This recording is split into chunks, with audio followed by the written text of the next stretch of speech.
Tiago capítulo 5, versículo 16, 17 e 18. Apenas esses 3 versículos fundamentam a mensagem a qual Deus colocou no nosso coração. Podemos ler, amados? Podemos? Assim, ó. Confessai as vossas culpas uns aos outros e orai uns pelos outros para que sabeis. E a oração feita por um justo pode muito em seus efeitos. Elias era um homem sujeito às mesmas paixões que nós, e orando, pediu que não chovesse. E por 3 anos e 6 meses não choveu sobre a terra. Amém? Vamos ouvir uma palavra de oração com a nossa prezada irmã Mari. Bom dia, Pai do Senhor, amada igreja. Oremos. Senhor, em nome do Senhor Jesus, meu Pai, eu te agradeço por essa oportunidade de estarmos aqui reunidos na tua casa. Pai amado, Pai querido, contamos com a ajuda do Espírito Santo de Deus para nos ensinar, meu Pai, nos conceder, meu Pai, o entendimento da tua palavra, que nosso coração venha a estar pronto, meu Pai, para receber esse alimento, Senhor, que venha fazer diferença em nossa vida de hoje em diante. Possamos, Pai, colocar em prática, possamos entender, Senhor, a sua vontade para a nossa vida, Deus. Não deixe a gente esquecer disso, meu Pai. Pai amado, que nós possamos ser abençoados, que o teu Espírito possa, meu Pai, estar usando o teu servo, meu Pai amado, de maneira que nós todos sejamos abençoados, que a tua palavra venha dar fruto, meu Pai, a 100 por 1, se assim for possível. Eu te agradeço desde já, Deus, em nome de Jesus, amém. Amém, tomemos assento. Obrigado, irmã Mari. Então, irmãos, a mensagem que Deus nos deu nessa noite fala sobre justamente o que já o texto está falando, que é sobre oração. Por que hoje nós vivemos um momento de uma igreja que às vezes não triunfa como é a proposta do Evangelho? Justamente por causa da ausência da oração. Nunca a igreja orou tão pouco. Irmãos, pela quantidade de crentes que existe no Brasil e pelo IBGE, a projeção que há é que daqui a alguns anos nós teremos a maioria. O Brasil não era para estar como está. Porque, como nunca, a igreja orou tão pouco. Eu me lembro quando criança, pela misericórdia do Senhor, eu nasci no Evangelho, e eu me lembro de uma cena que eu nunca vou esquecer. Eu era aquele filho que minha mãe levava para as consagrações de manhã, na igreja. Não sei como, eu não era o mais velho, mas eu que era o pajem dos irmãos mais novos. Não sei por que é isso. Acho que é por isso que até hoje eu gosto de criança. E depois da consagração ia fazer as visitas, né? E quando chegava na casa de alguns irmãos, eu vi uma coisa que criança acha tudo engraçado. E eu achava realmente engraçado. As calças, quem é dessa época do cabelo branco lembra da calça Lee. E então, várias calças, tinha a calça Lee e tinha a calça de tergal. E o interessante é que, tanto na calça Lee como na calça de tergal, as calças tinham um furo no joelho. E a criança achou que... Eu comecei a rir, mamãe, as calças estão todas furadas no joelho. Eu achei, como pode? Mamãe olhou bem dentro dos meus olhos e falou assim, com muita calma, meu filho, esses são homens de oração. Eu nunca esqueci dessa cena. Nunca esqueci dessa cena. Ficou impregnado na minha mente. Ensina o menino o caminho que deve andar.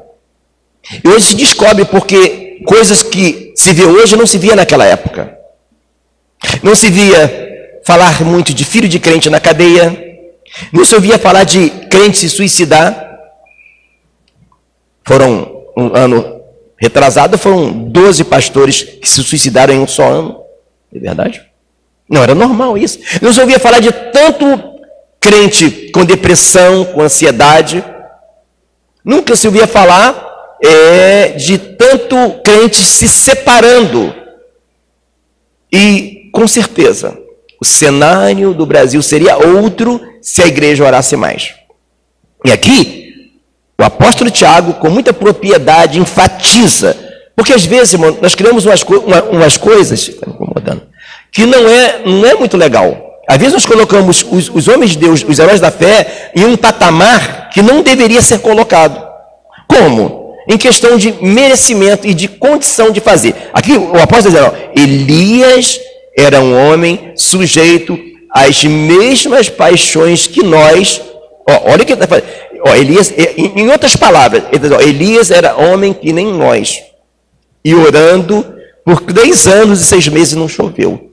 Aqui essa palavra está gritando alto para a gente não diminuir quem nós somos.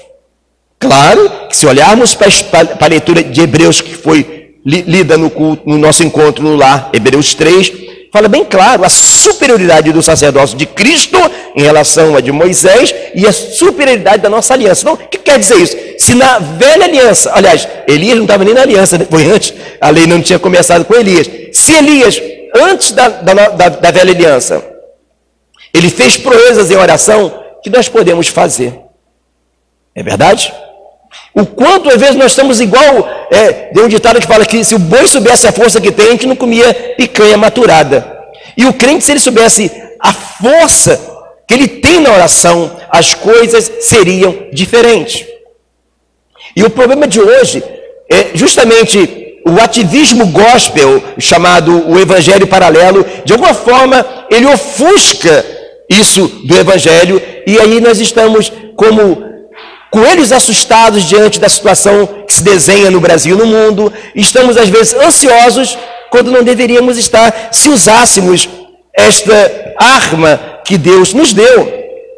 A Bíblia fala que os apóstolos estavam presos e a igreja fazia contínua oração e os cárceres foram destruídos e eles ficaram livres.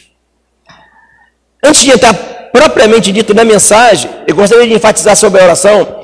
Eu coloquei já no grupo do Telegram, tá?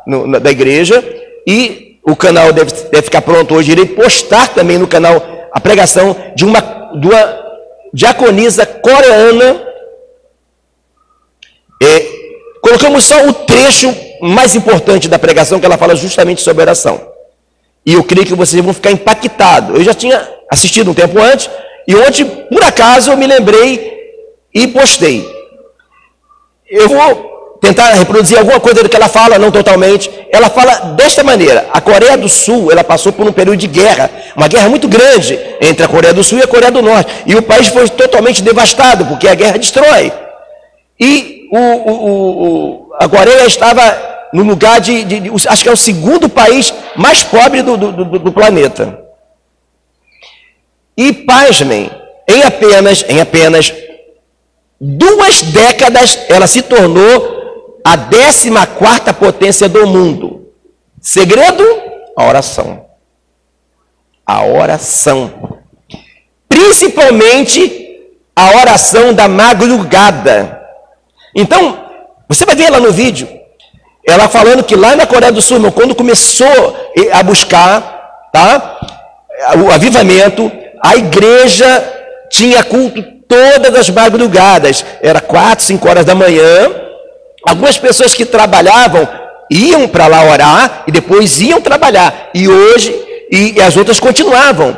E até hoje, todas as igrejas da Coreia do Sul têm oração da madrugada. E ela enfatiza uma coisa interessante, que foi na madrugada que Jesus ressuscitou, foi na madrugada que Deus falou com Abraão. Então ela enfatiza muito esse período da madrugada. O que é? E aquele versículo que fala: eu amo os que me amam, e os que de madrugada me buscam, me acharão. Então, irmãos, ele não está falando uma coisa imaginária. É fato que houve na Coreia, é registrado pela história, e o que a Coreia se tornou vivendo uma vida de oração. Se olharmos, eu poderia contar algumas experiências minhas na oração, mas se eu fosse contar o tempo ia se esgotar, eu prefiro contar apenas a experiência dessa irmã. Eu sei que cada um de vocês tem uma experiência de oração, para poder ter mais tempo, para focar na oração, mas em tempo oportuno também gostaria de contar algumas experiências que eu tive na oração. Então, nós observamos que a igreja orando, os apóstolos foram livres. Observamos o efeito que teve a oração na vida do povo da Coreia do Sul. Tá? Quem entrar no grupo hoje, entrarão pessoas novas no grupo, então talvez eu reposte, não repare, eu repostar, para que todos tenham essa pregação dessa irmã, que eu tenho certeza que vai impactar o seu coração. Mas é muito importante se falar, irmãos, que não adianta você falar assim, olha, você tem que orar, não é verdade? E não falar alguma coisa sobre isso, não explicar. Porque quantas pessoas, eu não vou perguntar, mas eu creio que algumas pessoas já fizeram, vou fazer uma meta de oração de tantas horas por dia, que lá eles oram umas 2, 3 horas por dia. Em outras pregações dessa mulher, ela contou de uma irmã que ela ora 5 horas por dia. Entende? Mas, por que nós, as igrejas, não experimentam uma vida de oração? E existem algumas dificuldades. Uma das dificuldades, eu vou falar logo do início, como eu já falei, é o ativismo gospel, é o evangelho paralelo, que ao invés de ser um evangelho para Jesus, onde a honra e a glória é para Ele, é o evangelho do humanismo, onde o centro do evangelho, até esse dia teve um pregador aí na internet que falou que o homem é o centro do evangelho, Jesus é o centro do evangelho. E muitas das vezes, irmãos, você reunir um povo na igreja ativo, que vai em todos os cultos, é difícil. Aí se eu pego esses crentes, e ao invés de canalizar ele para o fundamento dos apóstolos e dos profetas, do fundamento da igreja, eu coloco ele para coisas, irmãos, que não glorificam a Deus, mas o homem. O que quer dizer isso? Irmãos, a coisa mais difícil são pessoas que têm tempo para vir na igreja. Aí se eu pego as pessoas que têm tempo para vir na igreja, ao invés de ensinar eles a orar e a orar com eles, eu coloco eles para fazer coreografia, para fazer salgado para a cantina, para vender CD para o cantor que vai visitar. Eu perco pessoas que renderiam muito mais se estivessem orando. Você consegue entender isso? Mas o que acontece? Eu costumo dizer, é a síndrome de Saul. É a síndrome de Arão. O povo queria um bezerro de ouro, o que Arão fez? Deu. Saul, como o povo gostou mais dos bois, ele não matou. Só que, irmãos, os pastores, os líderes, não são chamados para fazer o que o povo quer. Os profetas são chamados para falar o que Deus manda falar. Então, o problema da igreja hoje é que as poucas pessoas que são ativas são canalizadas em coisas que não rendem. E a ignorância é tão grande que ele acha, eu vou colocar a pessoa para vender quentinha para comprar o terreno da igreja, para render dinheiro. Não rende tanto. Talvez se essas pessoas que estão vendendo a quentinha estivessem orando, Deus ia enviar mais pessoas para a igreja, e aí ia ter mais contribuintes e comprar o terreno. Percebe a loucura que é? Quando nós começamos, ao invés de andar pela fé, começamos a entrar na lógica. Então, o primeiro inimigo de uma vida de oração das igrejas é justamente o evangelho paralelo. Tá? E por quê?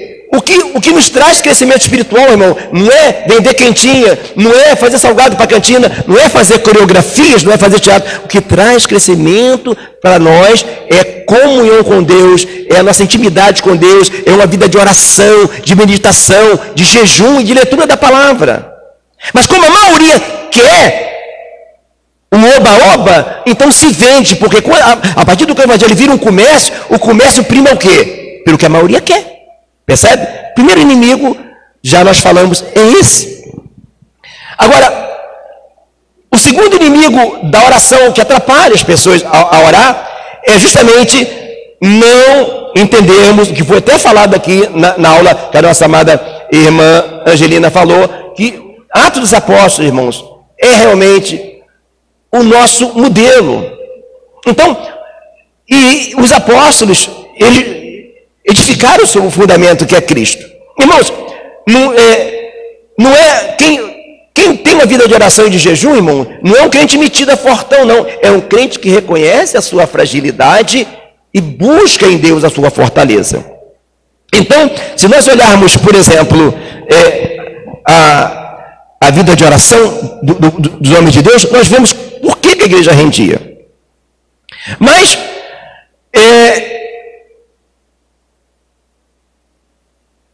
o segundo inimigo, eu não coloco inimigo. Segunda dificuldade que algumas pessoas têm para orar, né? Ainda não é todos, mas é muito importante, é não entender que a oração, ela tem alguma coisa que fica casado nela.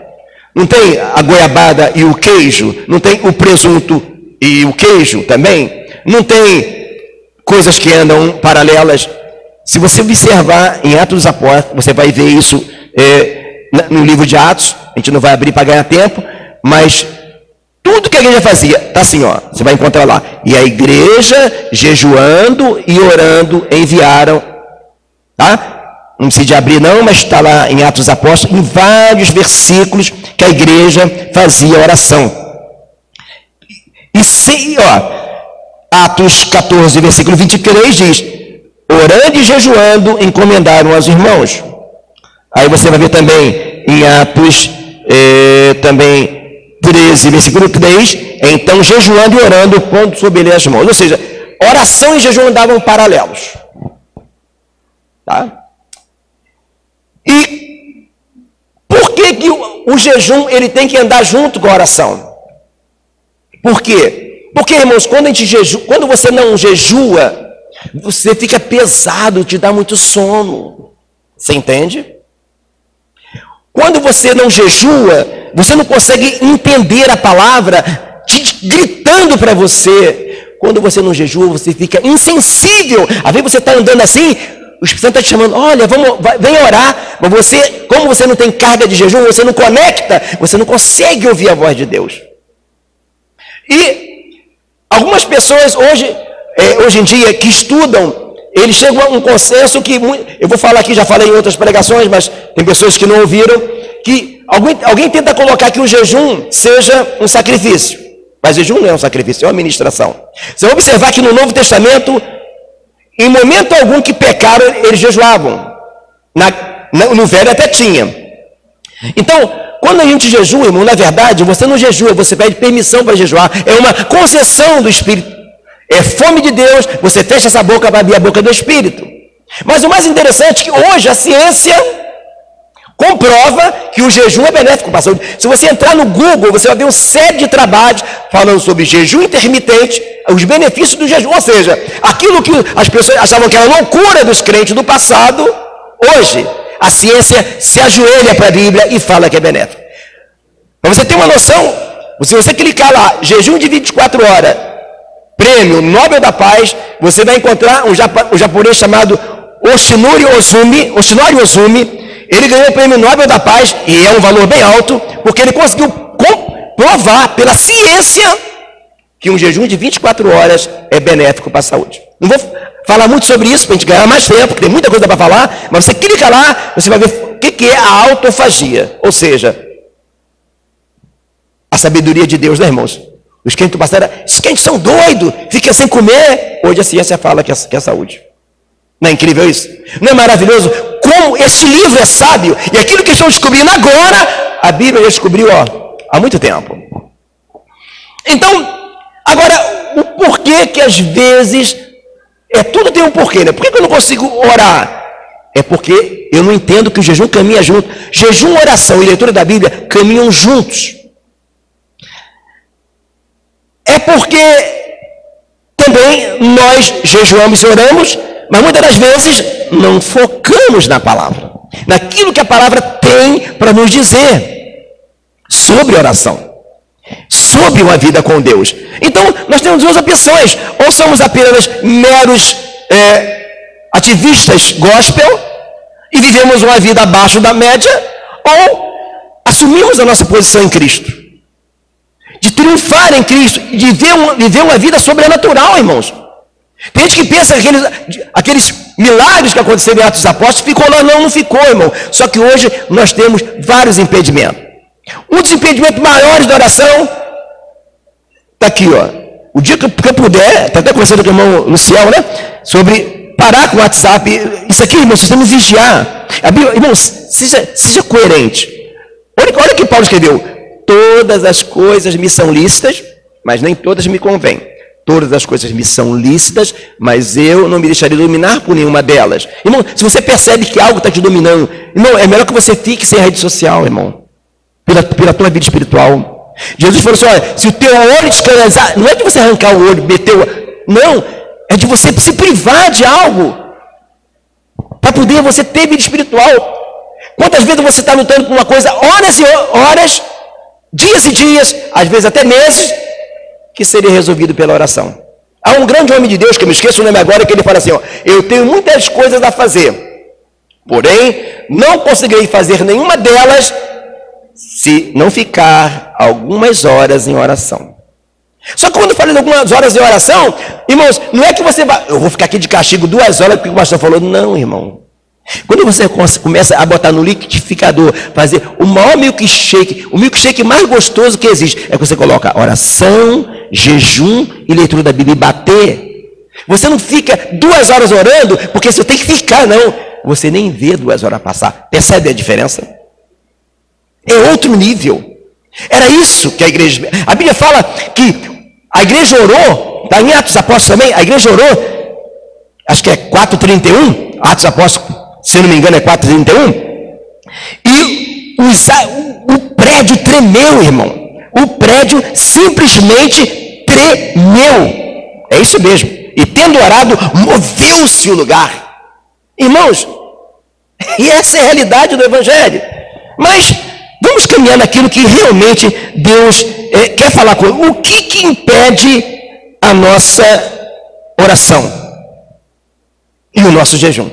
A Bíblia agora é a parte mais importante do que Deus tem para nós. Vamos lá?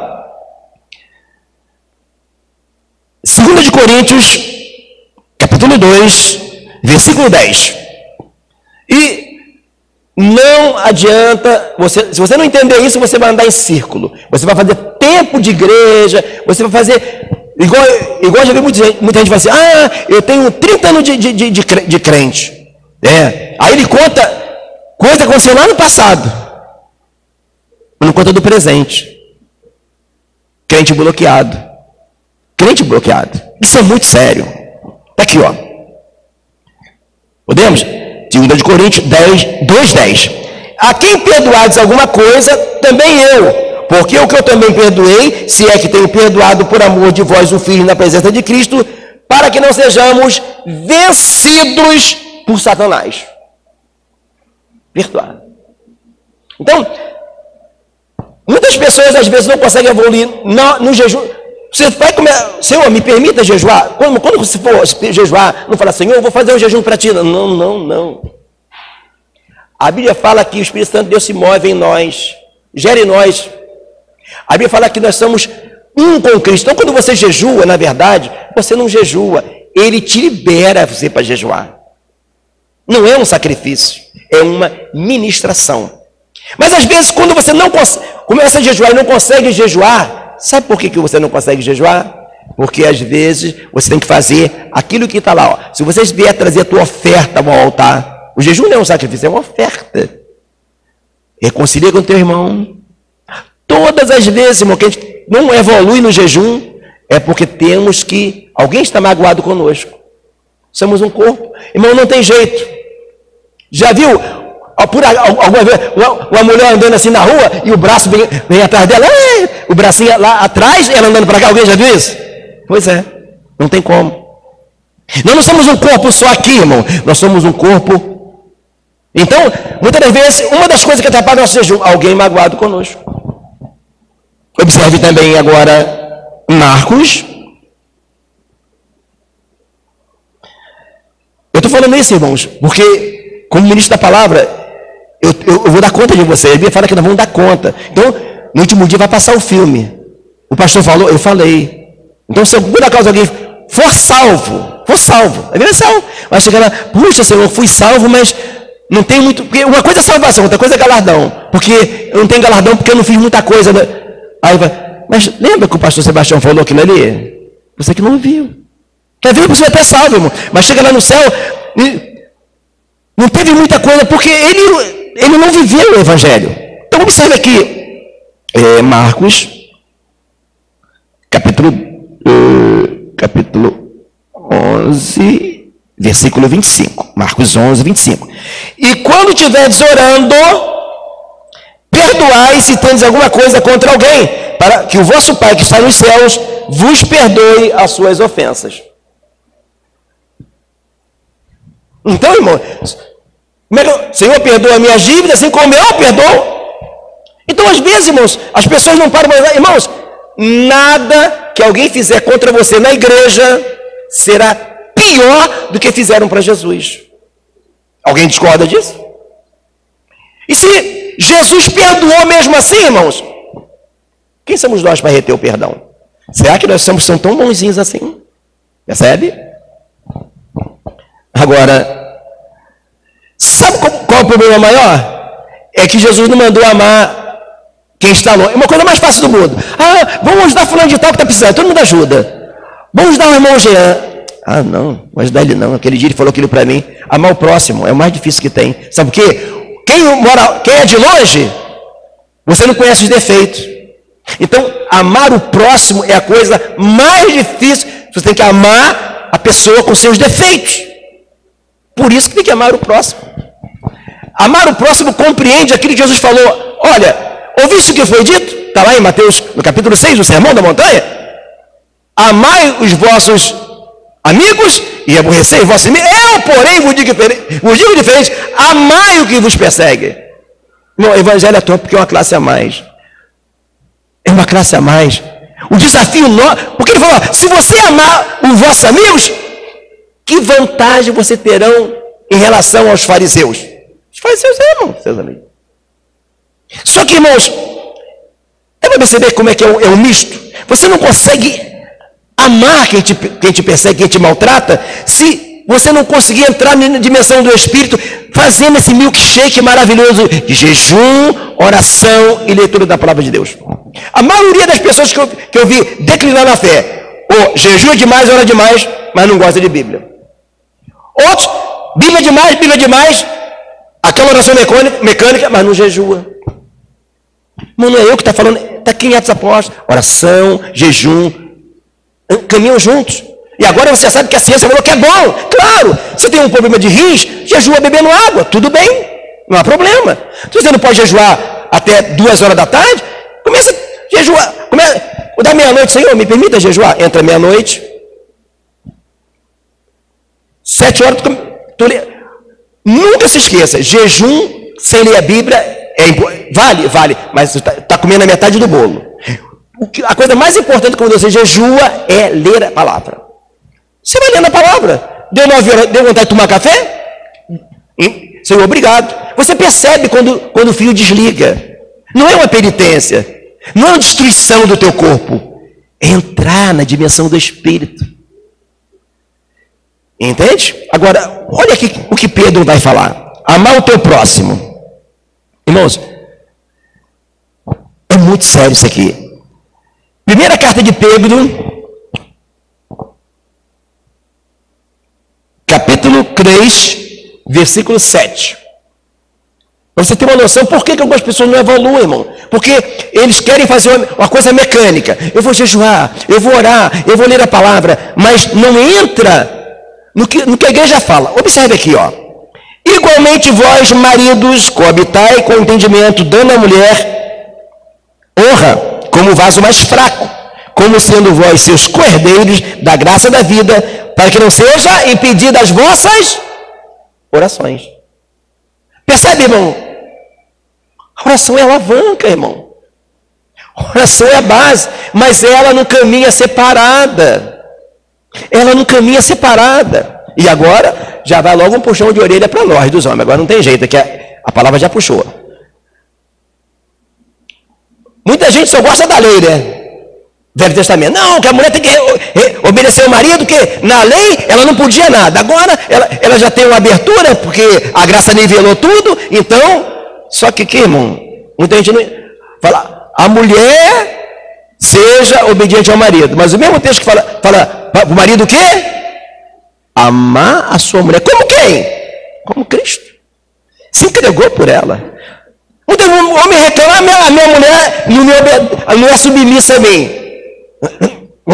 Irmãos, tem como você colocar uma cereja onde não tem bolo? Não tem? Ou tem? Botar uma cereja aqui, ela vai cair, não vai? Só se coloca a cereja onde existe um bolo. Irmão, o bolo é você amar a sua esposa como Cristo amou. Então, irmão, o fato da mulher ser submissa é fato. Mas submissa a quem ele ama. E, muitas das vezes, nós queremos colher aquilo que não plantamos.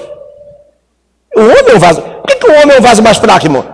O homem é o mês inteiro. O homem não tem TPM, tem? Ó, já viu a vantagem que você ganhou? O homem não tem gravidez.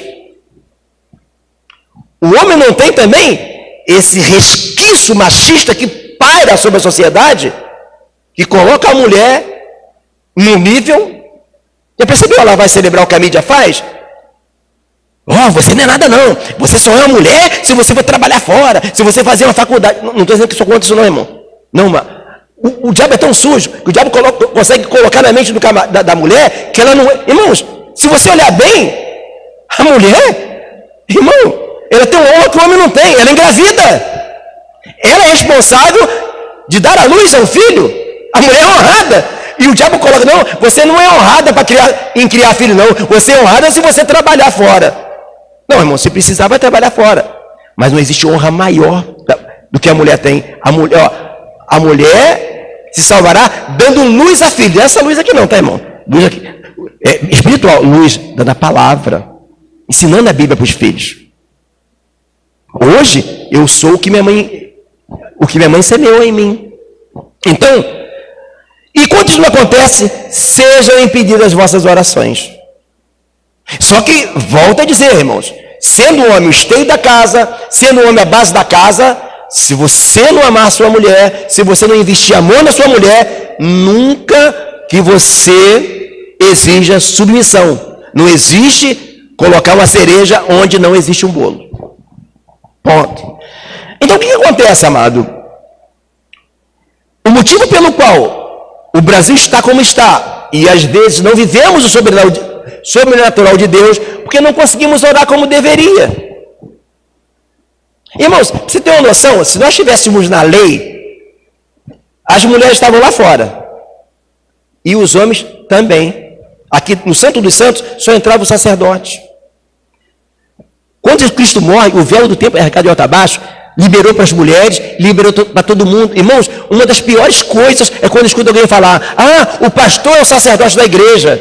Não, irmão, o livro de Pedro fala que todos nós somos sacerdotes. Irmão, você não tem noção, muitos não têm noção, eu sei que muitos aqui sabem, mas muitas pessoas não sabem. Quando você ajoelha para orar, ou sentado, você inclina a sua cabeça para orar, irmão, você simplesmente entra no santo dos santos, irmãos. Mas pastor, eu tô um pecador. Pois é, entra. E quando você entra lá, se você pecou, olha que pode estar escrito lá: filhinhos, não pequeis, mas se pecardes, tens um advogado. Mas toda vez que você se ajoelha para orar e você pede perdão, você entra no Santo do Santo, Jesus vai e apaga o teu pecado. Isso não tinha na lei, irmãos. Isso não existia no Velho Testamento. E hoje, irmãos, o evangelho está sendo nivelado por baixo. O sacerdote é o pastor. Aí, ao invés do pastor ensinar você a ter comunhão com Deus, essa semana eu vou dar essa canetinha ungida. Semana que vem eu vou dar essa máscara ungida. Irmãos, para que eu e você tivéssemos acesso a algo tão glorioso que é esta comunhão com Deus, ele teve uma coroa de espinhos, ele teve as suas mãos e os seus pés furados, irmãos, ele sofreu injúrias. Então, quando nós não entendemos o quão glorioso, o quão grandioso é a nova aliança, vivemos o evangelho que não deveríamos. E o que acontece com isso, irmãos? Infelizmente, nós não vivemos o evangelho na sua totalidade. Então, nós vivemos um evangelho, irmãos, que é semelhante. Hoje em dia se vive um evangelho semelhante como se fosse uma macumba gospel. Você vem hoje, toma um passe. Não, irmãos, nós somos chamados para Cristo, para nos relacionar com eles. Então, o que acontece conosco quando nós não entendemos isso? nós não nos quebrantamos. A Bíblia fala assim, ó, Davi falou assim, ó, um coração contrito, um espírito quebrantado, não desprezarás, ó Deus. E o que é que quebranta o nosso coração, irmão? É quando nós entendemos a necessidade de vivermos uma vida de jejum e oração. O jejum, irmão, ele começa a renovar. Ó, olha o que fala lá em Romanos, capítulo 12, versículo 1. Rogo, pois, irmãos, pela compaixão de Deus, que apresenteis o quê? Os vossos corpos em sacrifício vivo, santo e agradável a Deus, que é o vosso culto racional. Esse culto aqui pode ser racional ou não. Por quê? Eu posso estar aqui pregando porque eu ganhei uma soma de dinheiro. É um culto racional? Não. Agora, o único culto que você não consegue deixar de ser racional, ninguém consegue jejuar se o Espírito não agir nele. Ninguém consegue orar, viver uma vida de oração, se o Espírito não agir nele. Ninguém consegue viver uma vida de entendimento da Bíblia, se o Espírito não agir nele. É o nosso culto racional. Agora, o que ele faz, o nosso culto racional? Ele transforma pela renovação do nosso... O que é renovar o nosso entendimento, irmãos? É manter uma coisa chamada quebrantamento, que é a mesma coisa que o primeiro amor. Jesus fala lá no de Apocalipse, volta ao primeiro amor e pratica as primeiras obras. Lembra? Eu sei que todo mundo aqui tem primeiro amor. Se começar a lembrar, dá vontade até de chorar, né? Eu não posso ouvir alguns louvores daquela época que meu coração se enche. O primeiro amor, o irmão pisa no nosso pé, tu nem sente o pisão. O primeiro amor, irmão, vamos fazer. No primeiro amor tu faz tudo.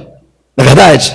Coisa linda, primeiro amor. Quando eu gosto de lembrar do primeiro amor, eu gosto de estar com um tempo assim que eu sento e fica assim, aí começa a chorar. Senhor, quanta coisa eu mudei, tudo tá bom para ele. O culto começa, tá hora tá bom, o pastor se atrasou tá bom, a irmã desafinou tá bom, ele queria cantar mas não deu, mas tá bom do mesmo jeito. Primeiro amor, coração puro, ele sente aquele amor, mas a nossa mente vai envelhecendo.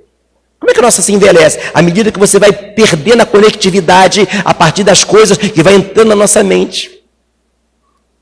Do primeiro amor, alguém puxa a nossa orelha e a gente não liga. Então, amados, no primeiro amor, a gente aquilo que está aqui no livro de Hebreus. Eu vou compartilhar um pouquinho do que foi falado no culto no lar. Só um pouquinho, tá, irmãos?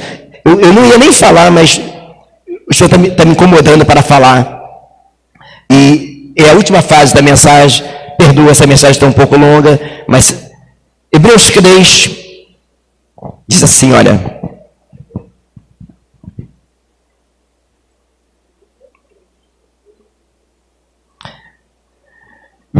Capítulo 3, versículo 13. Antes, exortai-vos uns aos outros todos os dias, durante o tempo que se chama hoje. Para que nenhum de vós se endureça pelo engano do pecado. Agora, também diz aqui, se hoje, onde é que está? Se hoje ouvis a minha voz, está em qual versículo? Perdi. 7, né? Portanto, diz o Espírito, se hoje ouvis a tua voz, não endureçais o vosso coração. Agora você vai ter que redobrar sua atenção para entender o mistério que está aqui, ó. Você vai alinhar o versículo 6 e 7 com o 13. Para você entender o que Deus vai falar aqui agora, ó. O foco é hoje. Se hoje ouvis a sua voz, não endureçais. Certo? Agora no 13 fala, exortai uns aos outros do tempo que se chama hoje. Então hoje, você exorta o teu irmão. Hoje, você tem que ouvir a sua voz. O que quer dizer isso, irmão? Quer dizer que a importância... O que significa exortar? É ensinar. Exortar não é brigar. E é quem? É nosso irmão. E fala o quê? Ouvir a sua voz. Resumindo, o que está dizendo esses dois versículos alinhados? É que, muitas das vezes, irmãos, Deus usa o nosso irmão para falar conosco e a gente não ouve. Não é hoje que é para exortar o seu irmão? Não é hoje para ouvir a sua voz? Muitas das vezes, irmãos, Deus nos usa para... alguém para falar conosco lá do não sei de onde. E às vezes o nosso pai está falando, a nossa mãe, a nossa esposa, o nosso irmão na igreja. E por que acontece isso, irmãos? Por falta de quebrantamento. No primeiro amor, a gente ouve todo mundo, né? Aí, quando a gente fica velho de crente, essa irmãzinha novinha de crente, entrou agora, quer me ensinar. Irmão, Deus usa quem quer, irmão. Deus usa até o ímpio.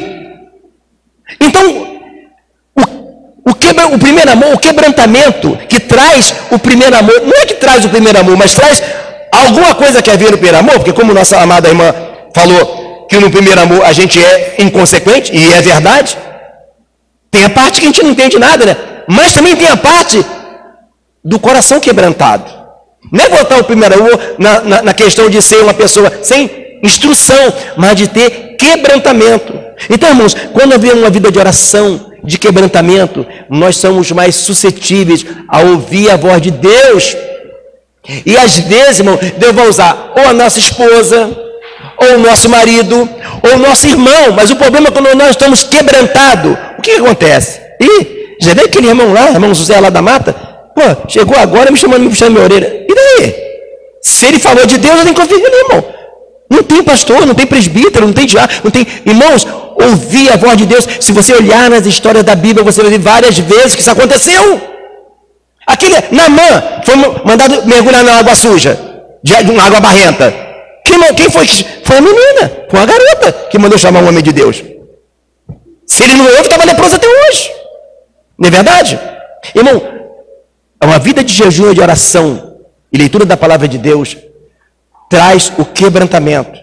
E o quebrantamento é tudo que Deus precisa para nos ouvir. Um espírito contrito e quebrantado, Deus não despreza.